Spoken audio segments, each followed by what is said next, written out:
Chapter 11. Anne's Impressions of Sunday School. "Well, how do you like them?" said Marilla. Anne was standing in the gable room, looking solemnly at 3 new dresses spread out on the bed. One was of snuffy-colored gingham, which Marilla had been tempted to buy from a peddler the preceding summer, because it looked so serviceable. One was of black and white checked sateen, which she had picked up at a bargain counter in the winter. And one was a stiff print of an ugly blue shade, which she had purchased that week at a Carmody store.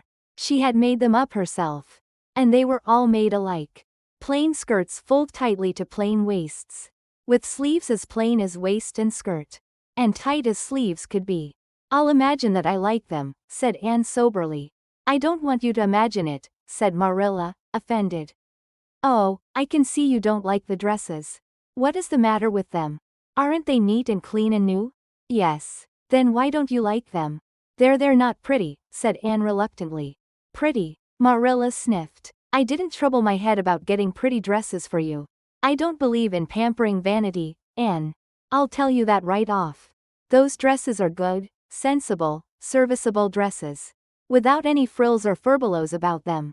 And they're all you'll get this summer. The brown gingham and the blue print will do you for school when you begin to go. The sateen is for church and Sunday school. I'll expect you to keep them neat and clean and not to tear them. I should think you'd be grateful to get most anything, after those skimpy wincey things you've been wearing." "Oh, I am grateful," protested Anne. "But I'd be ever so much gratefuler if you'd made just one of them with puffed sleeves. Puffed sleeves are so fashionable now. It would give me such a thrill, Marilla, just to wear a dress with puffed sleeves." "Well, you'll have to do without your thrill. I hadn't any material to waste on puffed sleeves. I think they are ridiculous-looking things anyhow. I prefer the plain, sensible ones. But I'd rather look ridiculous when everybody else does than plain and sensible all by myself," persisted Anne mournfully. "Trust you for that. Well, hang those dresses carefully up in your closet, and then sit down and learn the Sunday school lesson. I got a quarterly from Mr. Bell for you, and you'll go to Sunday school tomorrow," said Marilla, disappearing downstairs in high dudgeon. Anne clasped her hands and looked at the dresses. "I did hope there would be a white one with puffed sleeves," she whispered disconsolately. "I prayed for one, but I didn't much expect it on that account. I didn't suppose God would have time to bother about a little orphan girl's dress. I knew I'd just have to depend on Marilla for it. Well, fortunately I can imagine that one of them is of snow-white muslin, with lovely lace frills and 3 puffed sleeves." The next morning warnings of a sick headache prevented Marilla from going to Sunday school with Anne. "You'll have to go down and call for Mrs. Rachel Lynde, Anne," she said. "She'll see that you get into the right class. Now, mind you behave yourself properly. Stay to preaching afterwards, and ask Mrs. Rachel Lynde to show you our pew. Here's a cent for collection. Don't stare at people and don't fidget. I shall expect you to tell me the text when you come home." Anne started off irreproachably, arrayed in the stiff black and white sateen, which, while decent as regards length, and certainly not open to the charge of skimpiness, contrived to emphasize every corner and angle of her thin figure. Her hat was a little, flat, glossy, new sailor, the extreme plainness of which had likewise much disappointed Anne, who had permitted herself secret visions of ribbon and flowers. The latter, however, were supplied before Anne reached the main road. For, being confronted halfway down the lane, with a golden frenzy of wind-stirred buttercups, and a glory of wild roses, Anne promptly and liberally garlanded her hat with a heavy wreath of them. Whatever other people might have thought of the result, it satisfied Anne, and she tripped gaily down the road, holding her ruddy head with its decoration of pink and yellow very proudly. When she reached Mrs. Rachel Lynde's house, she found that lady gone. Nothing daunted, Anne proceeded onward to the church alone. In the porch she found a crowd of little girls, all more or less gaily attired in whites and blues and pinks, and all staring with curious eyes at this stranger in their midst. With her extraordinary head adornment, Avonlea little girls had already heard queer stories about Anne. Mrs. Rachel Lynde said she had an awful temper. Jerry Buote, the hired boy at Green Gables, said she talked all the time to herself. or to the trees and flowers like a crazy girl. They looked at her and whispered to each other behind their quarterlies. Nobody made any friendly advances. Then or later on, when the opening exercises were over, and Anne found herself in Miss Rogerson's class. Miss Rogerson was a middle-aged lady who had taught a Sunday school class for 20 years.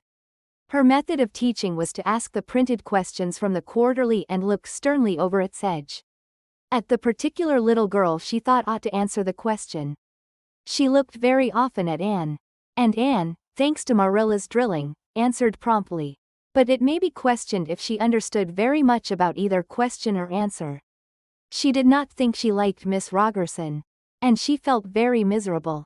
Every other little girl in the class had puffed sleeves. Anne felt that life was really not worth living without puffed sleeves. Well, how did you like Sunday school? Marilla wanted to know when Anne came home. Her wreath having faded, Anne had discarded it in the lane. So Marilla was spared the knowledge of that for a time. I didn't like it a bit.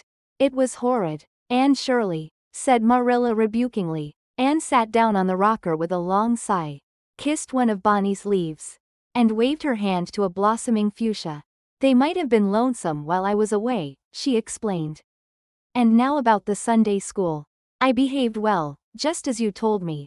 Mrs. Rachel Lynde was gone, but I went right on myself. I went into the church, with a lot of other little girls. And I sat in the corner of a pew by the window while the opening exercises went on. Mr. Bell made an awfully long prayer. I would have been dreadfully tired before he got through if I hadn't been sitting by that window. But it looked right out on the lake of shining waters. So I just gazed at that and imagined all sorts of splendid things. You shouldn't have done anything of the sort. You should have listened to Mr. Bell. But he wasn't talking to me, protested Anne. He was talking to God, and he didn't seem to be very much interested in it, either. I think he thought God was too far off to make it worthwhile. I said a little prayer myself, though. There was a long row of white birches hanging over the lake. And the sunshine fell down through them. Way down, deep into the water. Oh, Marilla, it was like a beautiful dream. It gave me a thrill, and I just said, "Thank you for it, God," 2 or 3 times. Not out loud, I hope, said Marilla anxiously. Oh, no, just under my breath. Well, Mr. Bell did get through at last. And they told me to go into the classroom with Miss Rogerson's class. There were 9 other girls in it. They all had puffed sleeves. I tried to imagine mine were puffed, too. But I couldn't. Why couldn't I? It was as easy as could be to imagine they were puffed when I was alone in the East Gable. But it was awfully hard there among the others who had really truly puffs. You shouldn't have been thinking about your sleeves in Sunday school. You should have been attending to the lesson. I hope you knew it. Oh, yes. And I answered a lot of questions. Miss Rogerson asked ever so many. I don't think it was fair for her to do all the asking. There were lots I wanted to ask her. But I didn't like to because I didn't think she was a kindred spirit.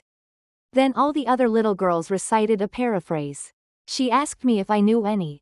I told her I didn't. But I could recite, "The dog at his master's grave," if she liked. That's in the Third Royal Reader. It isn't a really truly religious piece of poetry. But it's so sad and melancholy that it might as well be. She said it wouldn't do. And she told me to learn the 19th paraphrase for next Sunday. I read it over in church afterwards, and it's splendid. There are 2 lines in particular that just thrill me. Quick as the slaughtered squadrons fell in Midian's evil day. I don't know what squadrons means, nor Midian either. But it sounds so tragical. I can hardly wait until next Sunday to recite it. I'll practice it all the week. After Sunday school I asked Miss Rogerson because Mrs. Rachel Lynde was too far away to show me her pew. I sat just as still as I could. And the text was Revelations, 3rd chapter, 2nd and 3rd verses. It was a very long text. If I was a minister I'd pick the short, snappy ones. The sermon was awfully long, too. I suppose the minister had to match it to the text. I didn't think he was a bit interesting. The trouble with him seems to be that he hasn't enough imagination. I didn't listen to him very much. I just let my thoughts run. And I thought of the most surprising things. Marilla felt helplessly that all this should be sternly reproved. But she was hampered by the undeniable fact that some of the things Anne had said, especially about the minister's sermons and Mr. Bell's prayers, were what she herself had really thought deep down in her heart for years, but had never given expression to. It almost seemed to her that those secret, unuttered, critical thoughts had suddenly taken visible and accusing shape and form in the person of this outspoken morsel of neglected humanity.